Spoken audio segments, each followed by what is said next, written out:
స్తోత్రం. క్రీస్తునందు ప్రియమైన దేవుని బిడ్డలారా, ప్రభును లోకరక్షకుడైన యేసు క్రీస్తు పరిశుద్ధ నామములో ఈ యొక్క సాయంకాల సమయమందు మరొకసారి యేసే రక్షణ అనేటువంటి యూట్యూబ్ ఛానల్ ద్వారా ఈ రీతిగా మీ సన్నిధిలో దేవుని యొక్క మాటలు వినిపించుటకు దేవుడిచ్చినటువంటి శ్రేష్టమైన సమయాన్ని బట్టి దేవునికి వందనాలు స్తోత్రాలు తెలియజేస్తూ, దీని కొరకు ప్రయాసపడుచున్నటువంటి బిడ్డలు కె రాజు గారు, జయపాల్ గారిని దేవుడు బహుగా దీవించునుగాక. ప్రియమైన దేవుని బిడ్డలారా, దేవుని యొక్క సువార్త వినడము చాలా ఆశీర్వాదకరము, దీవెనకరము.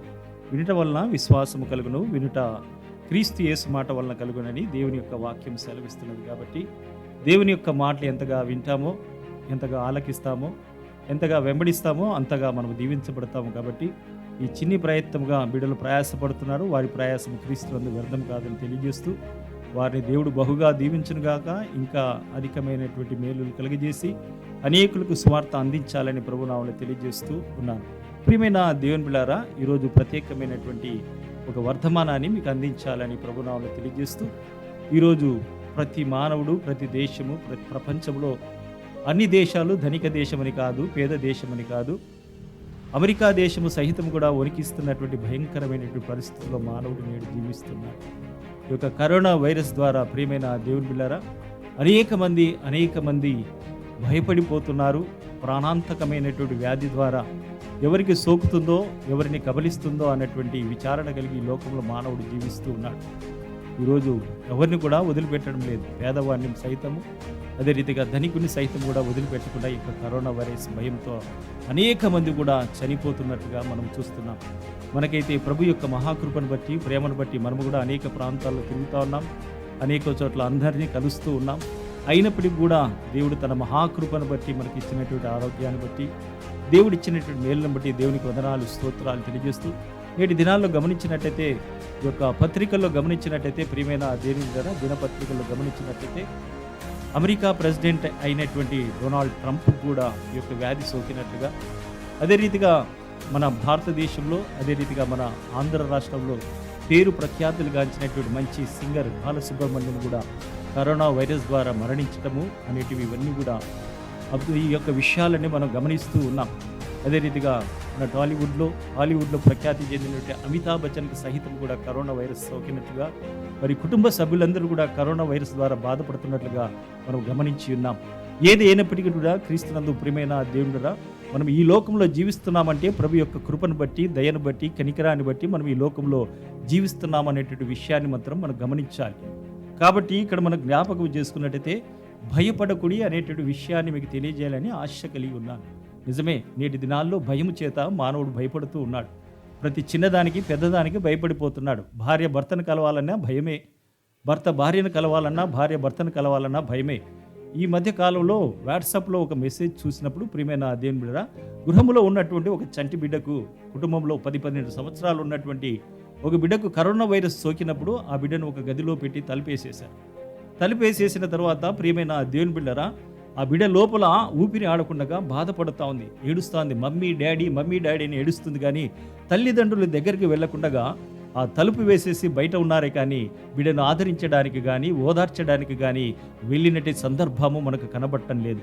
అంటే ఎంత భయంకరమైన దినాల్లో మానవుడు జీవిస్తున్నాడో చాలా మనం జ్ఞాపకం చేసుకోవాలి. ప్రభువుని నిత్యము స్తుతించే బిడ్డలుగా మనం ఉండాలి.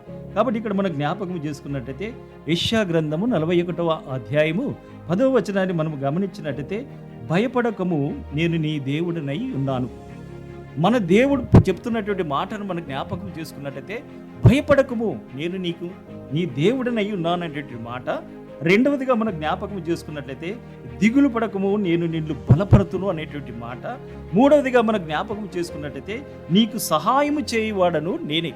ఈ 3 విషయాలను మనం జాగ్రత్తగా గమనించినట్లయితే, మొట్టమొదటిగా భయపడకము, నేను నీకు దేవుడినై ఉన్నాను. మన దేవుడు చెప్తున్నటువంటి మాట ఏమిటంటే, భయపడకము అనేటువంటి మాట చెప్తున్నాం. ఈ రోజుల్లో ప్రతి చిన్న విషయానికి మానవుడు భయపడుతున్నాడు. అనారోగ్యంతో ఉన్నప్పుడు భయపడుతున్నాడు. నేను జీవిస్తానా, చనిపోతానా, ఈ రోగానికి ఎంత ఖర్చు అవుతుంది అనేటువంటి బాధతో భయపడుతున్నాడు. కొంతమంది కన్న తల్లులు, తన బిడ్డలు, తన తండ్రులు ఏం చేస్తుంటే, తన బిడ్డల యొక్క భవిష్యత్తు గురించి భయపడుతూ ఉన్నారు.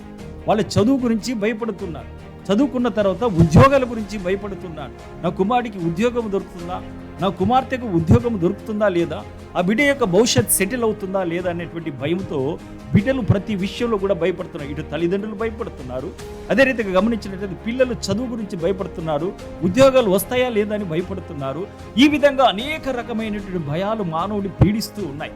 కాబట్టి దేవుని యొక్క మాటలని వింటున్నావు, కాబట్టి ధైర్యముగా నీ ఉండాలని ఈ మాటలు నీకు బోధిస్తున్నాను. నీవు ధైర్యము వహించాలని ఈ యొక్క మాటలు నీకు చెబుతున్నాను. అందుకే ప్రభు అంటున్నాడు కదా, భయపడకము, నేను నీ దేవుడనై ఉన్నాను. మనకు దేవుడున్నాడు. ఈయన మనల్ని ఓదార్చి బలపరిచేటటువంటి దేవుడు, ప్రతి విషయంలో మనకు సహాయం చేసేటటువంటి దేవుడు మనకున్నాడు. కాబట్టి ఏ విషయంలో కూడా నీవు భయపడకూడదు బిడ్డ. ప్రభును అంగీకరించినటువంటి నీవు ఏ విషయంలో కూడా భయపడకూడదు. ప్రతి విషయంలో కూడా ప్రార్థన విజ్ఞాపనల ద్వారా నీ దేవునికి నువ్వు తెలియజేయాలి. ధైర్యము పొందుకొని ఈ లోకంలో ఇతరులకు నీవు ధైర్యపరిచే బిడ్డగా ఉండాలి. కానీ ఏ విషయంలో కూడా నీవు భయపడకూడదని ప్రభునామములో మీకు తెలియజేస్తున్నాను. అందుకే అంటాడు కదా, దిగులు పడకము, నేను నిన్ను బలపరుతును. బలహీన సమయంలో బలపరిచేటటువంటి దేవుడు మన దేవుడు. అది ఆరోగ్య విషయంలో కావచ్చు, ఆర్థికమైన విషయంలో కావచ్చు, జ్ఞానము విషయంలో కావచ్చు, నీ బిడ్డల విషయంలో కావచ్చు, దేని విషయంలో అయినా కూడా ప్రభు చెబుతున్నటువంటి మాట, దిగులు పడకము, నేను నిన్ను బలపరుతును అంటున్నాడు. దిగులు చేత, చింత చేత, భయము చేత నీవు కృంగిపోతున్నావేమో నాకైతే తెలియదు. కానీ దేవుని అడిగినప్పుడు దేవుడు ఈ మాటలు బోధించమని చెప్పినందుకు నేను ఈ మాటలు బోధించడం జరుగుతుంది. ప్రియమైన దేవుని బిడ్డలారా, ఈ వాక్యాన్ని వింటున్నటువంటి వారిలో ఏ భయము నిన్ను కవలించిందో, ఏ భయము చేత నువ్వు బాధపడుతున్నావో నాకైతే తెలియదు. కానీ దేవుని మాటల ద్వారా నీవు ఓదార్చబడాలి, నీవు దీవించబడాలి, నీవు ఆశీర్వదించబడాలని ఈ మాటలు మీతో చెబుతున్నా. ఈ ఛానల్ వారు ఎంతగానో ప్రయాసపడుతున్నారు. దేవుని యొక్క స్వార్థ ప్రకటించబడాలని, దేవుని యొక్క స్వార్థ ప్రపంచమంతా ప్రకటించబడాలని ఆశ కలిగి వారికి కలిగిన వనరులతోనే ప్రయాసపడుతున్నారు. కాబట్టి ఇది మనం జ్ఞాపకం చేసుకున్నట్లయితే, భయపడకము, నేను నీ దేవుడనై ఉన్నాను. దిగులు పడకము, నేను నిన్ను బలపరుతును అనేటువంటి మాట, నీకు సహాయం చేయబడను నేనే అనేటువంటి మాట నేను మీతో చెబుతున్నాను. ప్రియమైన దేవుని బిడ్డలారా, నిన్న రాత్రి అనుకోకుండా ఒక ముగ్గురు పాస్టర్లు కలవడం జరిగింది. ఆ ముగ్గురు పాస్టర్ ఆ సెంటర్లో కలిసినప్పుడు ఒక పాస్టర్ గారు ఏమని చెప్తున్నారంటే, ఆయనకి ఈ మధ్య కాలంలోనే కాస్త గుండె నొప్పి వచ్చినప్పుడు ఆయనను హాస్పిటల్లో అడ్మిట్ చేశారు. ఈ యొక్క జీజీ హాస్పిటల్లో అడ్మిట్ చేసినప్పుడు ఆయనకు ఆ యొక్క హార్ట్ ప్రాబ్లం వచ్చినప్పుడు ప్రియమైన దేవుని బిడ్డలారా, ఆయనకు స్టంట్ వేశారు. ఆయన చెప్పినటువంటి మాట ఏమిటంటే, ఒక మాట చెప్పాడు, బ్రదర్, ఆ రోజు నేను ఆ యొక్క ఆపరేషన్ థియేటర్లోనికి వెళ్ళిన తర్వాత ఆ యొక్క ఆపరేషన్ జరుగుతుంది అన్న సమయంలో అప్పుడు కనబడింది బ్రదర్ నాకు మరణ భయం అంటున్నాడు. ఆయన ఒక దైవజనుడే, ఒక పాస్టరే. అయినప్పటికీ కూడా ఆయన చెప్పినటువంటి మాట ఏమిటంటే, ఆ యొక్క ఆపరేషన్ థియేటర్లోనికి వెళ్ళినప్పుడు భయం అంటే ఏమో అప్పుడు నాకు తెలిసింది బ్రదర్, మరణం అంటే మరణ భయం ఎట్లా పట్టిందో నాకు భయం వేసింది బ్రదర్ అని చెప్పాడు. అదే రీతిగా గమనించినట్టయితే నేను ఇంకొక పాస్టర్ గారు ముగ్గురం కూడా మాట్లాడుతూ నిజమే, మనం దేవుని అంగీకరించినాం, దేవుని వెంబడిస్తున్నాం, దేవుని ప్రకటిస్తున్నాం, అయినప్పటికీ కూడా మనము కూడా భయపడుతున్నామంటే, ఆ దినాన మనము దానియేలును జ్ఞాపకం చేసుకుంటే, షడ్రక్ మెషక్ అబేద్నెగోను జ్ఞాపకం చేసుకుంటే, నిజంగా వారు మరణకరమైనటువంటి ఆ యొక్క సమస్య గుండా వెళుతున్నారు. రాజు చెప్పినాడు, ఆ సింహాల బోనులో వేస్తాను 30 దినముల వరకు ఎవరు కూడా ఆరాధించకూడదు అన్నప్పుడు దానియేలు దానిని లెక్క చేయలేదు. కానీ ముమ్మారు దేవునికి ప్రార్థన చేసినట్టుగా చూస్తున్నాం. ఆయనని తీసుకొని వెళ్ళి సింహాల బోనులో వేసినట్టుగా మనం చూస్తున్నాం. అయినప్పటికీ కూడా ఆయన భయపడలేదు. వారి విశ్వాసాన్ని మనం జ్ఞాపకం చేసుకోవాలని చెప్పాను. తర్వాత ఏమని చెప్పినంటే, షడ్రక్ మెషక్ అబేద్నెగోను గురించి చెప్పాను. అయ్యా, అక్కడ మనం జ్ఞాపకం చేసుకున్నట్లయితే అగ్ని 7 అంతలుగా చేసినారు, అగ్నిగుండాన్ని రెట్టింపు చేసినారు. అయినప్పుడు కూడా షడ్రక్ మెషక్ అబేద్నెగో అందులో పడేస్తే చనిపోతామని తెలుసు. కానీ రాజుతో కూడా మాట్లాడినటువంటి విధానాన్ని మనం జ్ఞాపకం చేసుకుంటే, రాజా, నువ్వు ఏర్పాటు చేసినటువంటి విగ్రహానికి మేము మొక్కము, మా దేవుడు రక్షించడానికి సమర్థుడు. ఒకవేళ మా దేవుడు మమ్మల్ని రక్షింపకపోయినా పర్వాలేదు, కానీ మేము చావడానికి సిద్ధమే, కానీ భయపడకుండా రాజుకు సమాధానం చెప్పినారన్నప్పుడు నిజంగా ఎంతగానో ఈ మాటలను బట్టి మేము ముగ్గురం పాస్టర్లు సంతోషించాం.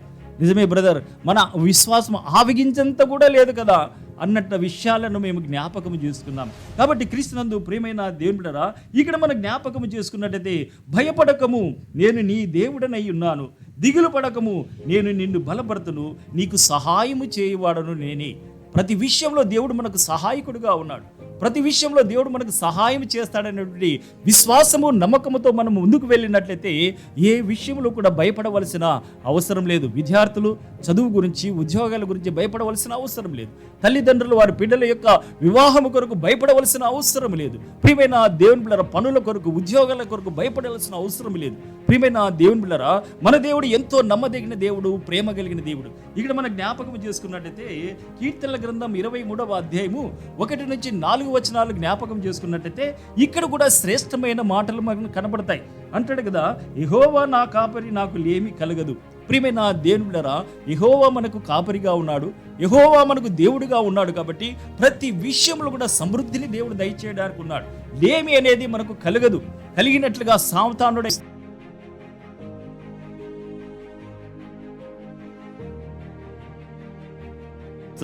ఈ యొక్క కరోనా వైరస్ ద్వారా ప్రపంచ దేశాలు వణికిపోతున్నాయి. మన భారతదేశం సైతం కూడా వణికిపోతున్నట్లుగా చూస్తాం. స్కూల్స్ తెరవాలంటే భయం, విద్యార్థులకు కరోనా వైరస్ సోకుతుందేమో, ఆఫీసులకు వెళ్ళాలంటే భయం, కరోనా వైరస్ సోకుతుందేమో. ఒక భార్య భర్తను కలవాలన్నా, భర్త భార్యను కలవాలన్నా, తల్లి పిల్లలు అందరూ కలిసిమెలిసి జీవించాలన్నా కూడా భయంకరమైనటువంటి దినాల్లో నేను మానవుడు జీవిస్తున్నాడు. అందుకే ఇక్కడ అంటున్నాడు, గాఢాంధకారపు లోయలో నేను సంచరించినను ఏ అపాయమునకు నేను భయపడను అంటాడు. గాఢాంధకారపు లోయలో నీవు సంచరించినప్పుడు కూడా దేవుడు నీకు తోడుగా ఉంటాడు, నీకు నీడగా ఉంటాడు, నిన్ను నడిపిస్తాడు. అందుకే అంటాడు కదా, అన్నటువంటి నీవు నాకు తోడయిందువు, నీ దుడ్డు కర్రయు నీ దండమును నన్ను ఆదరించు. దేవుని యొక్క మాటలు ఎంతగానో ఆదరిస్తాయి, దేవుని యొక్క మాటలు ఎంతగానో దీవిస్తాయి. దేవుని యొక్క మాటలని వినటం వల్ల ప్రియమైన దేవుని బిడ్డలారా ఎంతగానో ఆశీర్వదించబడతావు, ఎంతగానో దీవించబడతావు. కాబట్టి ఈ యొక్క రాత్రికాల సమయంలో ఈ యొక్క ఛానల్ ద్వారా వింటున్నటువంటి నీవు భయము విడిచి ధైర్యము కలిగి జీవించాలని ప్రభునామమున నీకు తెలియజేస్తున్నాడు. గాఢాంధకారపు లోయలో నేను సంచరించినను ఏ అపాయమునకు నేను భయపడనంటాడు. ఈ దుడ్డుకర్రయు నీ దండమును నన్ను ఆదరించును. ఆదరించేటటువంటి మాటలు దేవుని మాటలు, ధైర్యపరిచేటటువంటి మాటలు దేవుని యొక్క మాటలు. కాబట్టి క్రీస్తునందు ప్రియమైన దేవుని బిడ్డ, ఇక్కడ మనం జ్ఞాపకం చేసుకున్నట్టయితే కీర్తనల గ్రంథం 27వ అధ్యాయము 1వ వచనాన్ని మనం జ్ఞాపకం చేసుకున్నట్టయితే, యెహోవా నాకు వెలుగును రక్షణనై ఉన్నాడు కాబట్టి నేను ఎవరికీ భయపడననేటువంటి మాట ఇక్కడ మనం గమనించినట్టయితే, యెహోవా నాకు వెలుగు, ఆయన వెలుగుగా ఉన్నాడు, ఆయన రక్షకుడుగా ఉన్నాడు కాబట్టి నేను ఎవరికి కూడా భయపడనంటాడు. ఈరోజు అనేకమైన భయంకరమైన పరిస్థితులను వెళ్ళుచుండవచ్చును. అయినప్పటికీ కూడా ఈ మాటలు విన్నటువంటి నీవు ధైర్యపరచబడాలి. నీవు ధైర్యపరచబడడం మాత్రమే కాదు, కానీ భయముతో ఉన్నటువంటి బిడ్డలు నీవు ధైర్యపరచాలి. దేవుని యొక్క మాటలు ఉపదేశించాలి, దేవుని యొక్క మాటలు ఉచ్చరించాలి, దేవుని యొక్క మాటలు మెడిటేట్ చేయాలి. తద్వారా నీవు ధైర్యపరచబడతావు. నీవు ధైర్యంగా ఉన్నప్పుడు నీ పక్కింటి వారిని, నీ ఎదురింటి వారిని, నీ కుటుంబంలో ఉన్న వారిని, నీ రక్త సంబంధికులను అందరినీ కూడా నీవు ధైర్యపరుస్తావు. అందుకే అంటాడు కదా, యెహోవా నాకు వెలుగును రక్షణనై ఉన్నాడు కాబట్టి నేను ఎవరికి నీ భయపడను అనేటువంటి మాట కూడా మనం చూస్తున్నాం. కాబట్టి క్రీస్తునందు ప్రియమైన దేవుని బిడ్డలారా, ఈ రాత్రి కాల సమయం ఈ ఛానల్ ద్వారా నీవు వింటున్నటువంటి ఈ మాటలను బట్టి నీవు ధైర్యపరచబడాలి. కుటుంబంలో వివాహం కానటువంటి బిడ్డలు ఉన్నారా, వారి కొరకు నీవు ప్రార్థించు. దేవుడు మార్గాన్ని సరళము చేస్తాడు. మీ బిడ్డలు చక్కగా చదువుకొని ఉద్యోగాల కొరకు ఎదురు చూస్తున్నారా, నీవు ప్రార్థించు. దేవుడు మార్గాన్ని సరళము చేసి మంచి ఉద్యోగాన్ని దేవుడు నీకు దయచేస్తాడు. కాబట్టి ఇది మనం జ్ఞాపకం చేసుకున్నట్టయితే, యెహోవా నాకు వెలుగును రక్షణనై ఉన్నాడు కాబట్టి నేను ఎవరికి నీ భయపడను అనేటువంటి మాట మనము చూస్తున్నాం. భయపడవలసిన అవసరం లేదు. కారణం ఏంటంటే మన దేవుడు రక్షించుటకు కాపాడుటకు ఆ రోజు షడ్రక్ మెషక్ అబేద్నెగోను అగ్ని గుండములో వేసినప్పటికి కూడా ప్రియమైన దేవుడు బిడలారా ఇక్కడ మనకు జ్ఞాపకం చేసుకున్నారు. రాజు ఆశ్చర్యపడిపోయినాడు. మనం ఎంతమందిని వేసినాం ఆ యొక్క అగ్నిగుండంలో? 3 వేసినాం. అయితే 4 కనబడుతున్నాడు.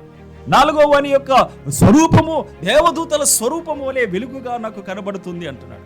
అక్కడ అగ్నిగుండంలో సంచారము చేస్తున్నారు వాళ్ళు.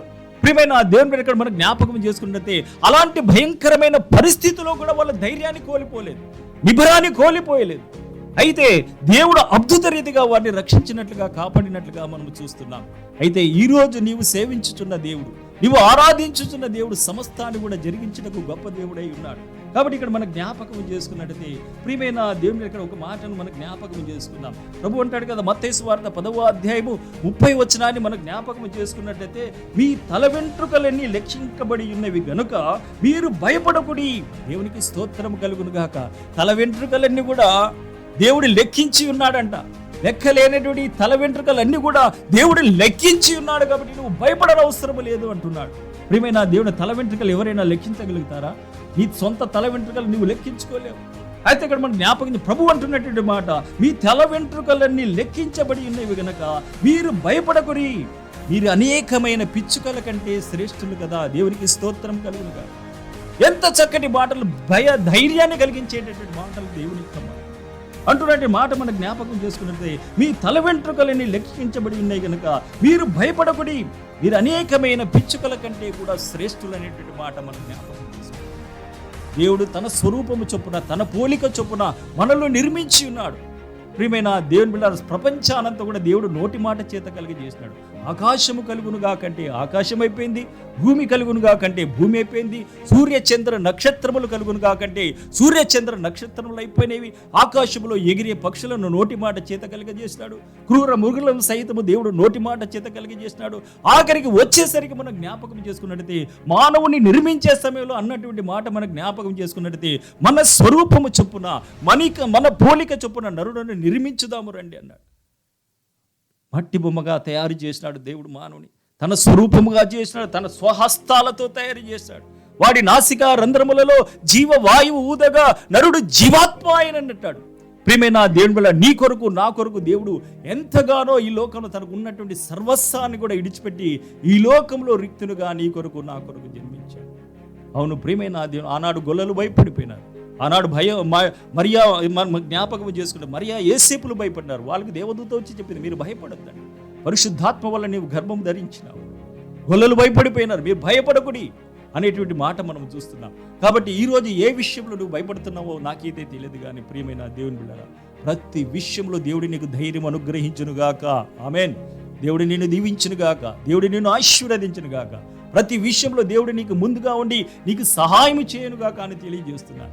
ఒక సందర్భాన్ని మనం జ్ఞాపకం చేసుకున్నట్టయితే మత్తయి సువార్త ఒకసారి చదువుకుందాం. మత్తయి సువార్త 8వ అధ్యాయం. మత్తయి సువార్త ఎవరైనా చదివి వినిపిద్దాం. మత్తయి సువార్త 8వ అధ్యాయం. మత్తయి సువార్త 8వ అధ్యాయము. ఇక్కడ ఒక విషయాన్ని మనం జ్ఞాపకం చేసుకొని ముందుకు వెళ్దాం. మత్తయి సువార్త 8వ అధ్యాయం 23 నుంచి 24 వచనాలు. ఆయన ధోని ఎక్కినప్పుడు ఆయన శిష్యులు ఆయన వెంట వెళ్ళిరి. అంతటా సముద్రము మీద తుఫాను లేచినందున ఆ ధోని అలల చేత కప్పబడెను. అప్పుడు ఆయన నిద్రించుచుండగా వారు ఆయన యొద్దకు వచ్చి, ప్రభువా, నశించిపోవచ్చున్నాము, మమ్ము రక్షించుమని చెప్పి ఆయనను లేపిరి. ఇక్కడ మనం జ్ఞాపకం చేసుకున్నట్లయితే శిష్యులు యేసుక్రీస్తు ప్రభుతో పాటు ధోనిలో ప్రయాణమై వెళుతూ ఉన్నారు. ప్రియమైన దేవుని బిడ్డలారా, ఇక్కడ అకస్మాత్తుగా అనుకోనటువంటి గొప్ప సంఘటన జరిగింది. అక్కడ ఆ సముద్రము అలల చేత ఎగిసి పడుతూ ఉంది. ధోని చిన్నది, అలలేమో పెద్దవిగా ఉన్నట్లుగా మనం చూస్తున్నాం. ఇక్కడ మనం జ్ఞాపకం చేసుకున్నట్లయితే మనకు వచ్చేటటువంటి ఆదాయపు వనరులు కొద్దిగా ఉన్నాయి, మనకున్నటువంటి అవసరతలు ఎన్నో ఉన్నాయి. ఇక్కడ గమనించినట్టయితే ధోని చిన్నదిగా ఉన్నది, అలలైతే పెద్దవిగా ఎగిసి పడుతూ ఉన్నాయి. శిష్యులు ఉన్నారు, శిష్యులతో పాటు యేసుక్రీస్తు ప్రభు కూడా ప్రయాణం చేస్తున్నారు. ఈరోజు మనం గమనించవలసినది ఏంటంటే, మనం ప్రభువును అంగీకరించిన మనకి శ్రమలు రావని కాదు, కానీ వచ్చినా కూడా దాన్ని గద్దిస్తాడు, వచ్చినా కూడా దేవుడు దాన్ని నిర్మూలిస్తాడు, వచ్చినా కూడా దేవుడు ఆ సమస్యకు పరిష్కారాన్ని అనుగ్రహిస్తాడు. ఏమంటున్నట్టు చూద్దాం. మమ్ము రక్షించమని లేపిరి. అందుకు ఆయన, అల్ప విశ్వాసులారా ఎందుకు భయపడుచున్నారని వారితో చెప్పి లేచి గాలిని సముద్రమును గద్దింపగా మిక్కిలి నిమ్మలమైన, గట్టిగా చప్పట్లు కూడా దేవుని మైపడుదాం. దేవునికి స్తోత్రము కలుగునుగాక. దేవుడు గద్దించినప్పుడు ప్రకృతి సహితము దేవునికి లోబడుచున్నది.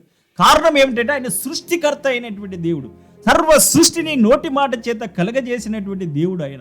ఆయన లేకుండా ఏది కూడా కలగలేదని దేవుని యొక్క వాక్యం సెలవిస్తుంది. ఇక్కడ మనం గమనించినట్లయితే గద్దింపగా మిక్కిలి నిమ్మలమాయను.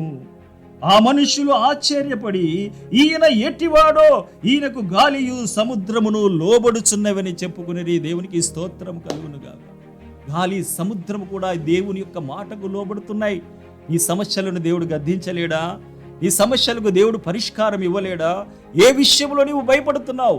ఏ విషయంలో నీవు చింతపడుతున్నావు? ప్రియమైన దేవుని బిడ్డలారా, చిన్న బిడ్డలు వారికి కలిగిన వనరులతోనే ఈ యొక్క ఛానల్ను ముందుకు నడిపిస్తున్నారు. వారికి కలిగినటువంటి దాంట్లోనే మీరు ఆశ్చర్యపడతారు. ఇక్కడికి గనక వస్తే ఇంత చిన్న దాంట్లో ఇంత పెద్ద సేవ చేస్తున్నారని మీరు ఆశ్చర్యపడిపోతారు. ప్రియమైన దేవుని బిడ్డ, వాళ్ళకు ఉంది ఏముంది? దేవుని యొక్క పరిచర్య జరిగించాలని. ఈ కరోనా సమయంలో సంఘాలు మూతపడ్డాయి, పెద్ద పెద్ద సంఘాలు మూతపడినట్లుగా మనం చూస్తున్నాం. అయినప్పటికీ కూడా దేవుని యొక్క పరిచర్య ఏదో ఒక రకంగా జరిగించాలి, ఏదో ఒక రకంగా దేవుని యొక్క సువార్తను ప్రకటించాలనే ఆశ కలిగిన బిడ్డలు, ఆశ కలిగిన ప్రాణాన్ని తృప్తిపరిచే దేవుడు మన దేవుడు. దేవునికి స్తోత్రం కలుగును గాక. ఇక్కడ మనం జ్ఞాపకం చేసుకున్నట్టయితే ఈయనకు గాలియు సముద్రమును లోబడుచున్నవని చెప్పుకొని అనేటువంటి మాట మనం చూస్తున్నాం. గాలిని సముద్రాన్ని దేవుడు గద్దించినప్పుడు అవి మిక్కిలి నిమ్మలమైపోయినట్లుగా మనం చూస్తున్నాం. కాబట్టి క్రీస్తునందు ప్రియమైన దేవుని యొక్క మాటలు ఎంత విలువైనవి అంటే, ఈ మధ్య కాలములో నేను అనంతపూర్ జిల్లాలో నేను దేవుని ఉద్యోగం చేస్తూ దేవుని యొక్క పరిచర్య జరిగిస్తున్నాను. అయితే ఈ మధ్య కాలంలో నేను అనంతపూర్ డిస్ట్రిక్ట్ క్యాంపుకి వెళ్ళిన తర్వాత క్రీస్తునందు ప్రియమైన దేవుని బిడ్డలారా, అక్కడ ఒక ప్రాంతానికి వెళ్ళాం. అది వజ్రకరూర్ అనేటువంటి ప్రాంతానికి వెళ్ళాం. నేను కూడా వెళ్ళి ఆ ప్రదేశానికి ఆ యొక్క క్యాంపు నిమిత్తం వెళ్ళిన తర్వాత అక్కడ కొంతమంది పొలంలో ఏం చేస్తున్నారంటే ఏదో ఏరుకుంటా ఉంటే మా డ్రైవర్ చెప్పాడు, అక్కడ ఉన్నటువంటి లోకల్ డ్రైవర్, ఏందయ్యా ఇక్కడ అంతా జనాలంతా అట్లా పోగైపోయి పొలంలో అంతా ఎంబడిపడి గుంపులుగా సంచులు పట్టుకొని గొడుగులు పట్టుకొని ఎదుగుతూ ఉన్నారంటే, సార్ ఇది వజ్రకరూరు సార్, ఆ పొలంలో వజ్రాలు దొరుకుతాయి కాబట్టి ఆ వజ్రాల కొరకు వేటకు వెళ్ళినారు సార్. ఒకవేళ ఒక వజ్రము దొరికిందంటే వాడి భవిష్యత్తు మారిపోతుంది కాబట్టి వజ్రాల కొరకు వాళ్ళ పనులను విడిచిపెట్టి వాళ్ళ ఊర్లను విడిచిపెట్టి ఈ యొక్క ప్రాంతంలో అందరూ కూడా వెతుకుతూ ఉంటారు సార్ అని చెబుతూ ఒక మాట చెప్పాడు. చాలా రోజుల కిందట ఒక పేద విధవరాలు ఈ విధంగానే వెతుకుతా ఉంటే ఆ బిడ్డకు కూడా ఒక వజ్రం లాంటిది ఒకటి దొరికితే అక్కడే వ్యాపారస్తులు కూడా ఉంటారు, చిన్న చిన్న భూతద్దాలు లేకపోతే పరికరాలు పట్టుకొని దొరికినటువంటి వజ్రాన్ని పరీక్ష చేసి దానికి విలువను కడతారు. ఎన్ని క్యారెట్స్ ఉన్నాయి, ఏమి కథ అనేటువంటి దానికి విలువ కట్టేసి కొంత సొమ్మునిచ్చి వాళ్ళు తీసుకొని వెళ్తుంటారు. అయితే ఒక పేద విధవరాలు క్రీస్తునందు ప్రియమైన దేవుని బిడ్డ వెతుకుతుంటే ఆమె కూడా ఒక వజ్రం దొరికింది. అయితే అక్కడే ఉన్నటువంటి వ్యాపారవేత్త చూసి దాన్ని చక్కగా పరీక్షించిన తర్వాత, చాలా బాగా పరీక్ష చేసిన తర్వాత ఆమెతో చెప్పినటువంటి మాట ఏమిటంటే, అమ్మా నేను నీకు 20 లక్షలు ఇస్తానన్నాడు. ఏమన్నాడు? అమ్మా నేను నీకు 20 లక్షలు ఇస్తానంటే ఆమె ఆశ్చర్యపడిపోయింది. కారణం ఏంటంటే తినడానికి తిండి లేదు, కట్టుకోవడానికి సరైన బట్ట లేదు, ఉండడానికి సరైన నివాసం లేదు. కాబట్టి ఆ 20 లక్షల రూపాయలు చాలా పెద్ద అమౌంట్, ఆమె దృష్టిలో చాలా పెద్ద అమౌంట్ అది.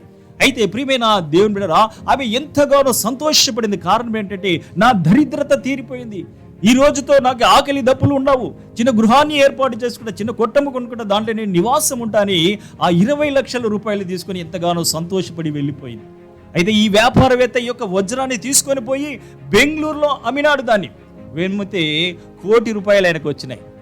ఈమెకి ఇచ్చిందేమో 20,000 రూపాయలు ఇచ్చినాడు, అయితే 20 లక్షలు ఇచ్చినాడు.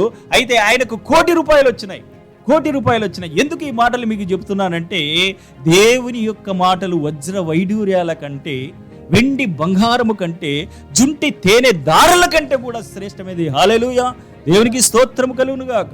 ఈ మాటల ద్వారా నీవు ఆదరించబడాలి, ఈ మాటల ద్వారా నీవు ధైర్యపరచబడాలని ఈ మాటలు నీతో చెప్తున్నారు. ఏ విషయంలో నువ్వు భయపడుతున్నావు? ప్రియమైన దేవుని సముద్రములో అలలు లేచి పడుతున్నప్పుడు, ఎగసి పడుతున్నప్పుడు చిన్న దోణి పెద్ద అలలు, అయితే పెద్ద అలల చేత కప్పబడుతున్నప్పుడు యేసుక్రీస్తు ప్రభువారు అమరమున తల వాల్చుకొని ఉన్నారు. శిష్యులందరూ భయపడిపోతున్నారు. యేసయ్యను లేపారు. అయ్యా మేము నశించిపోతున్నాం, మేము మునిగిపోతున్నాం, మేము చనిపోబోతున్నామని చావు మరణ భయం వాళ్ళకి కలిగినప్పుడు యేసయ్యను లేపారు. ప్రభు అంటున్నటువంటి మాట, అల్ప విశ్వాసులారా ఎందుకు భయపడుతుంది? ఒకవేళ మనం అల్ప విశ్వాసంతో ఉన్నట్లయితే నిజంగానే భయం మనల్ని ఆవరిస్తుంది. కాబట్టి సంపూర్ణమైన విశ్వాసాన్ని నువ్వు కలిగి ఉండాలని, దేవుడు సహాయం చేస్తాడని నువ్వు నమ్మినట్లయితే ప్రతి విషయంలో కూడా దేవుడు నీకు సహాయం చేస్తాడు. కాబట్టి క్రీస్తునందు ప్రియమైన దేవుని బిడ్డలారా, ఈ రాత్రి కాల సమితి ఛానల్ ద్వారా వింటున్నటువంటి ఈ మెసేజ్ ద్వారా నీవు ధైర్యపరచబడాలి. ఏ విషయంలో భయపడాలి?